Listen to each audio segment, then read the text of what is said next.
Which tribe would you say do it better? Not Igbo, to Yoruba, be Hausa. Yoruba. Which do we think it's a means of showing off? Is a means of showing off. I feel like they've reduced the idea of cooking to bragging rights. Most times, these people go broke after such events.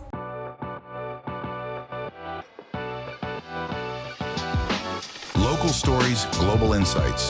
This is the OyaGistme Podcast with Shinedu Idigo and Meglina Otu. Thank you for tuning in.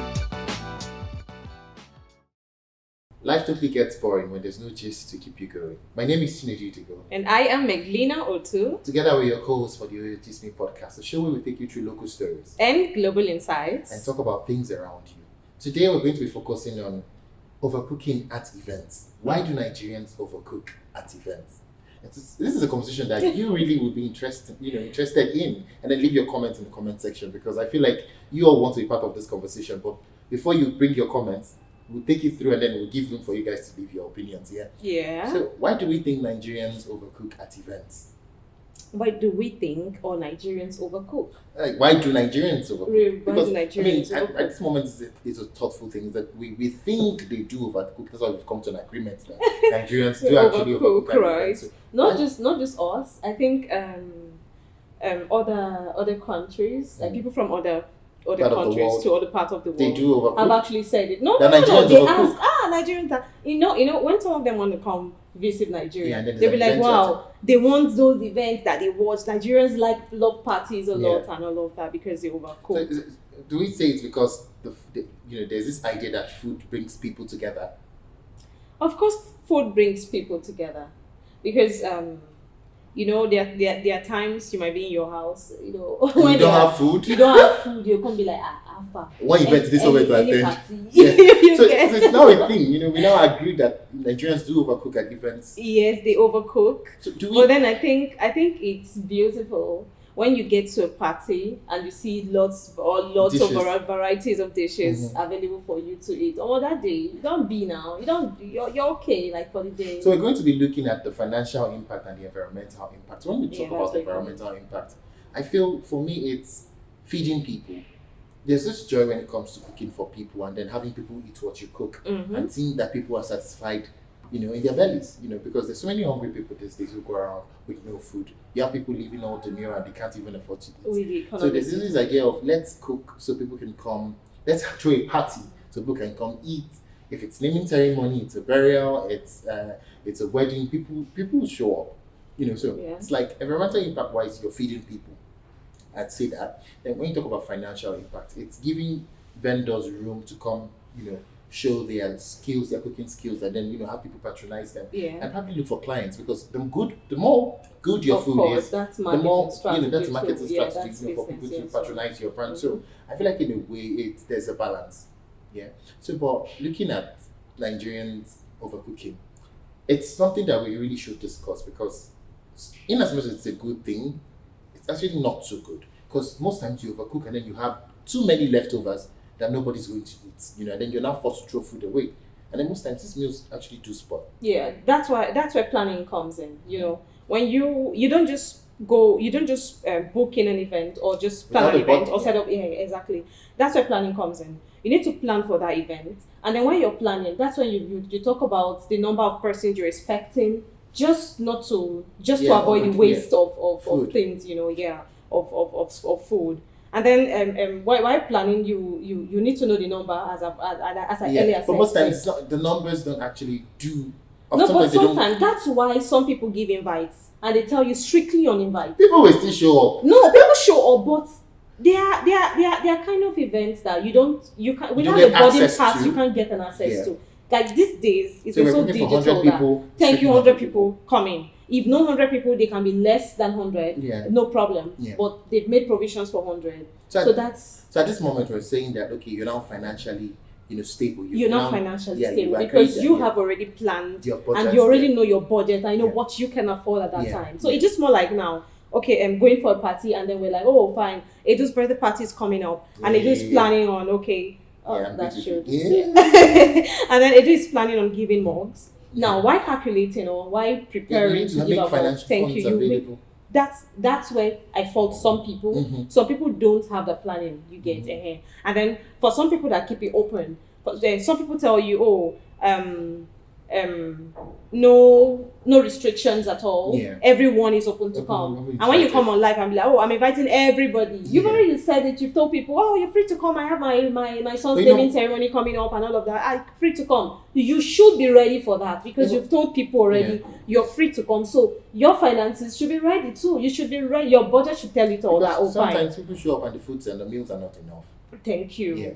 So I mean, I feel like at the end of the day, there should always be a balance because at that moment you avoid wastage. Mm-hmm. Now, even if we all know that there are always people to feed, no matter how much of food is left over, there's always some persons to feed.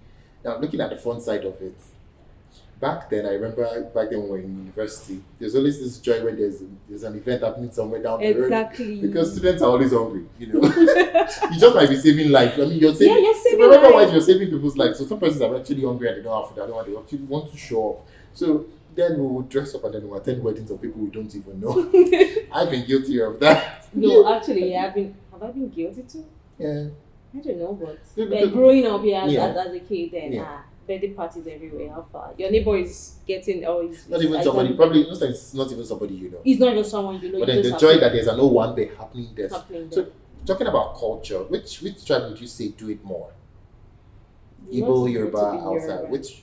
I mean, no, not the Hausas. But I think the Yorubas and the Igbos. With their Owambes, yeah? Yeah, with their Owambes. So there's lots of food to eat when it comes to the Yorubas, you're relating it to the Owambes like they do. So there are lots of food. Do we think it's a means of showing off? Because I feel like people... I feel that sometimes it's a means of showing off. Sometimes that they can feed. When it comes to Owambe now, like varieties of there's amala, there's bigiri, there's this, there's that, there's shaki, there are lots of things. So you're having these meals prepared and you're not even certain the number of people coming around. Yes. But you just need to do it. But for some of them, I feel it's culture. For some of them, it's just the way their culture is. Do you think it's bragging rights? I feel like they've reduced the idea of cooking to bragging rights. You say, we go Mama Chide wedding, food, No, that one. So this is joy of to hear people say that there were lots and lots of meals available at the event. But then most times these people go broke after such events. Mm-hmm. That's when you. And then you see Mama Chide on the basis of bragging rights now, because there are some people that just do it. They throw parties on the basis of bragging rights. I just got a new car, party straight up. I just got this party straight up. My birthday party, I'm going to shut down Transcorp. For such people, it's bragging rights. But there are some people that just do it. Like there is this in my house, we do my tribe. I'm actually from Boki in the Cross River State, and there is this whenever it's New Year Festival every month, we celebrate. In my place is like Christmas celebration. Oh, okay. Yes. So while people get together, you eat. You can eat in this person's house. You move to this person's house. You eat. You move that. There are varieties of things everywhere. So it's yam almost everywhere because that's New Year Festival. But then you have different soups. You have meat, bush meat. You have palm wines. You have a lot of things to drink. So people think that day on a patio. So even if you don't have yam in your house, another person can give it to you. That's how it is. That's culture. Now my dad, we didn't grow up in the village. We didn't grow up where we do those things, but he brought it to the house. So every year we invite people. The culture continues. We pound yam, neighbors come around, invite friends, family friends, like they come around. So that day, we're actually, I think the budget should be ready because I know we've actually I know there was an instance where the food wasn't enough, and then we had to start doing things to improvise, to give people. So in that case, for some people, it's just culture, not showing off. And then some of them, in fact, every year when that time is coming, it's August 18th, they'll be like, have fun now. And I know they happen. Some of them will not even tell you they are coming, but they've appeared because they know you had already told them over the years that day it's been designed to share food. So for some people it's culture, but these days I just feel it's show off. It's bragging rights. Then it used to be culture.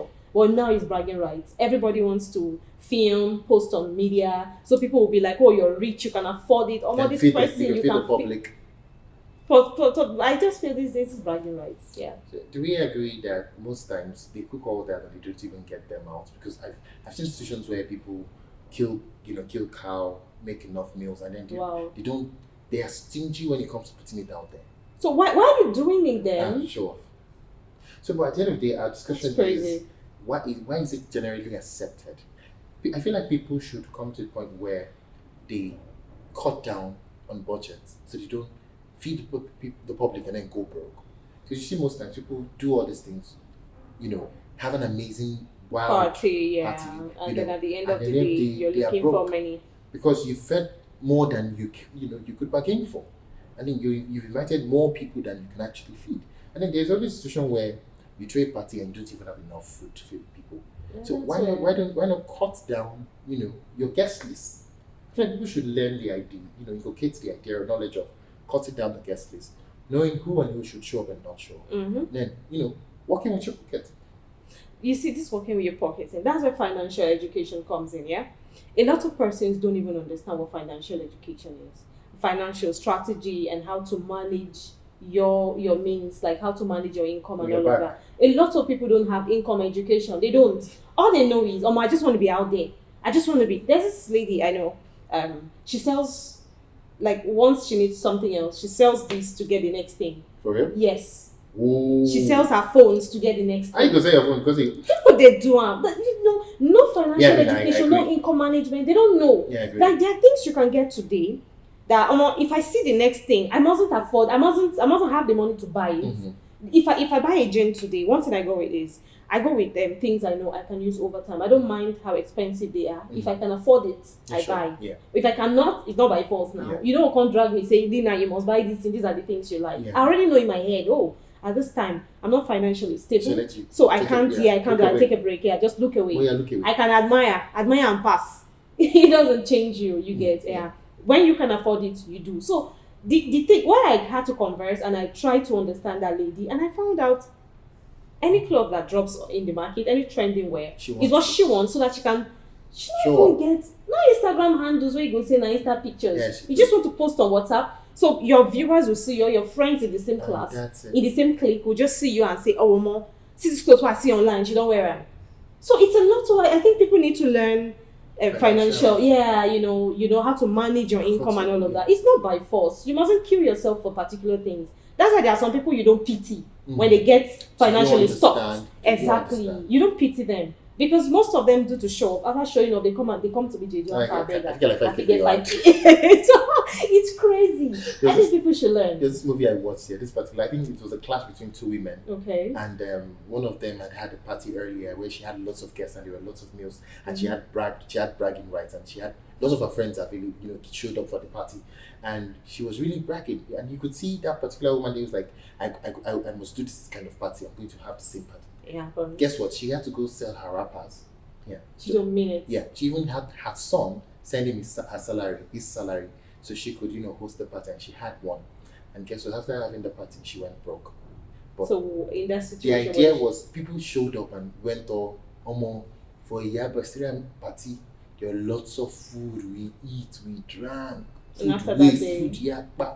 it comes down to say you don't necessarily need to do all the stuff just to impress. The public, I feel like people should caution and learn how to cook according to the norm, and just have a guest list. I think generally we should just work with guest lists. I think we should work with guest lists. We're in a situation in the economy where I don't think you should really just cook for anybody. No. Some people just want to do it. The economy is not smiling at all, and a lot of Nigerians, like a lot of people, don't even have food to eat.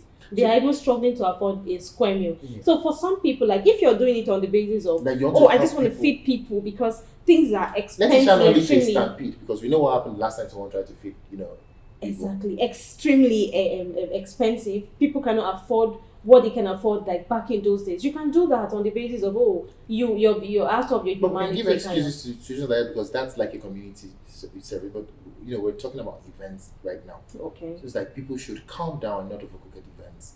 But so it's becoming a culture that people are now getting away with, which now I feel like it puts pressure on other people. Who are trying to, make.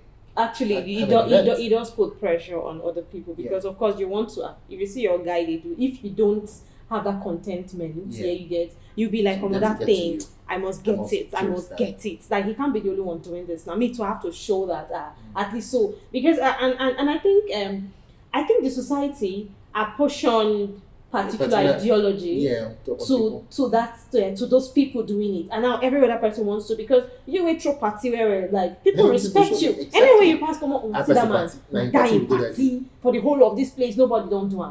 Yeah. So I think it puts pressure on people. But on the other hand, you need to learn as an individual not to pressure yourself, so you won't die young and die early for nothing. Yeah, because there are some things that don't worth it.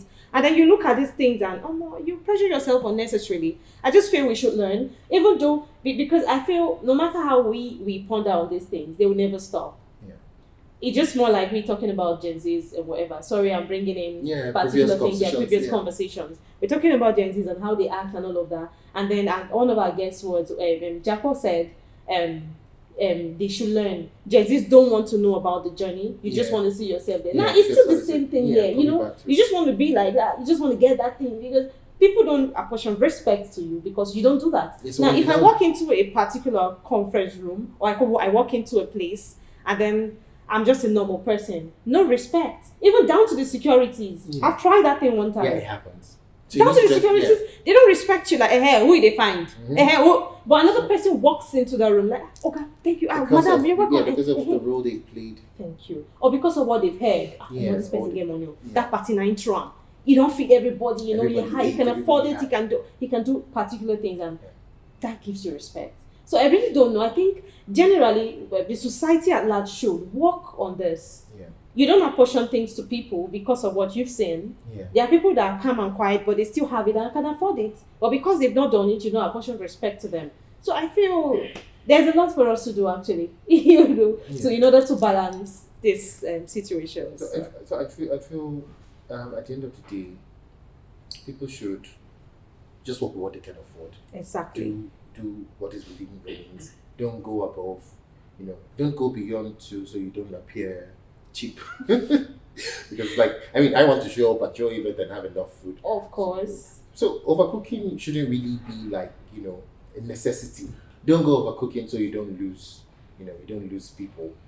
Rather limit your numbers, limit your guest list, and then at the end of the day, people show up and then they enjoy. They all have a good time. Let us reduce the idea of overcooking at events. Reduce the idea. What's your problem? I'm not saying, okay, the thing is, it's not reducing the idea of overcooking. We can overcook. If you can afford it, you can overcook. Especially when, you have particular guests coming in, and then people have different tastes. People have different things they like. Exactly. So people overcook sometimes because they want to have different varieties, because they know they have different people coming in. So because I like amala, I can't prepare just amala at my and event. You don't know if Chief Odogu probably would like amala. Of course, you want ofin salad and something else. Yes. And you get that kind of a thing. And then another person will like afang. I want afang and correct pounded yam. But it's not your event. It's actually not your event, but you can limit it to maybe 3 meals that people can relate to. Jollof rice, fried rice, salad. People do that. Then they'll be like, we have swallow, egusi soup or draw. So if we're going to go with this idea, we're agreeing that people are picky. That's why we overcook. Not really like people are picky, but you just want to make varieties available for them. So it won't be just jollof rice or just mamala or just ofin salad or egusi and you just want to at least add up something that people can. If you don't want A, you can want B. So going with this, would say that because Nigeria is a country that has different cultures. Thank you. So for me, that's to give room for everybody to feel welcome when they show up. Yeah. So it's a good thing, actually. It's a good thing, actually. It's a bad thing. There's a positive and there's a negative side of it. You get but for me, I feel it's actually a good thing, because trying to merge in cultures, trying to let people diversity. That's where the unity comes in, when you learn somebody else's culture and you present somebody else's food in a party that the person can relate to. So I think it's so. At some point, I feel like because I'm Igbo and I'm having an event, here's where you're coming from. You should eat my food.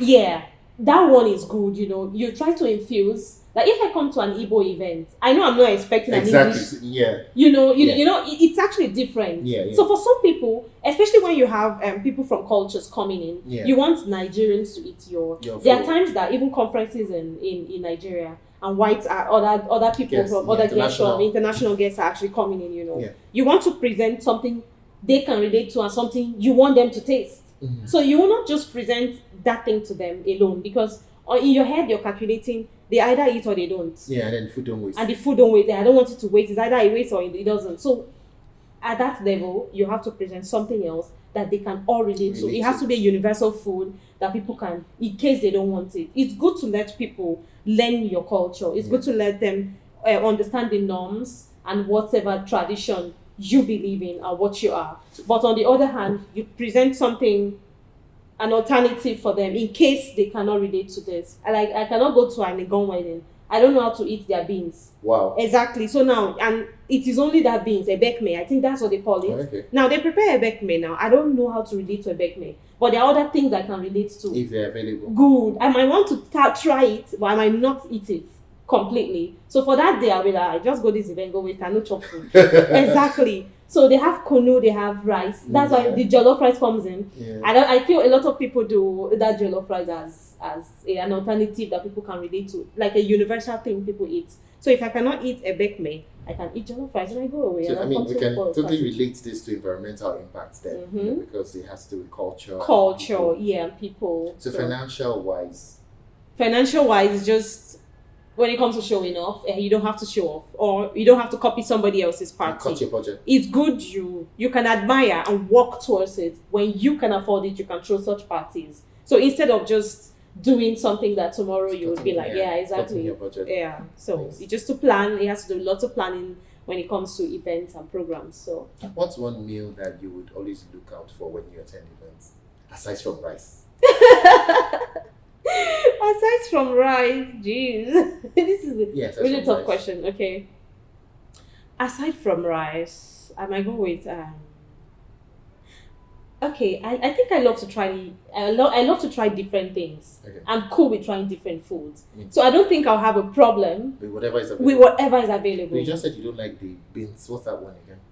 But there are others. They have other cultural foods available. So if I cannot eat it, I can taste it. I told you. I love to try. Even though I don't eat it, I want to taste it to know how it tastes in case of another time. Yeah. You know, you take it's actually one time you get to learn something about another thing. So you have to try before you understand. So most times I can taste it, but I might not be able to finish it. Because maybe the oil or something. But I can look for another cultural food I can relate to and just eat. I want to try things. So I really cannot tell until I see different varieties that are displayed. Yeah, that's when I can pick something else out. Mind you, apart from rice to say. So do we say y'all overcook, don't overcook? Cook. Should I throw that question back to you? Okay, the thing is, cook. You can overcook if you can afford it. Yeah. But when you cannot, you don't have to try. You don't have to stress out. No pressure. That's what I feel. So what do you want to say about that? What do you think to people Well, I think overcook? I agree with you though. Okay. Trust me, I'm sucker for. I don't have a problem with overcooking. Okay. As long as there are people, available to eat, and then if your guests don't finish the food, I feel like you should take it out there and help people. Help people that want to. Some persons are hungry. Yeah, that's cool. Yeah, I know it's an event, but you can still feed extra people too. Back then when we were in school, like I said earlier, there's this joy of going to events and being part of the guests and eating the meals, despite the fact that you were never invited. So I feel like people cook more for the uninvited guests. I think we should agree. Right? Yeah. People cook more for the uninvited guests that were once me and and probably you that is watching it right here. Exactly. If you've ever attended an event where you were not invited but you partook in the eating, please leave a comment in the comment section. I'm sure a lot of you out there would have attended that rice that you're eyeing, that drink, you're like, party deal, let's go and eat. Leave it in the comment section so we know that you actually did partake in this. So this would actually be a question to be thrown to you. So you have to leave what you think in the comment section actually. Like, should we overcook? Is overcooking a good thing, or you think it's not supposed to be when it comes to Nigerian parties? So leave your comments. We're waiting to see. All right, that's all I have for you guys today on OyaGistme Podcast. My name is still Chinedu Idigo. And I remain Meglina Otu. Ciao.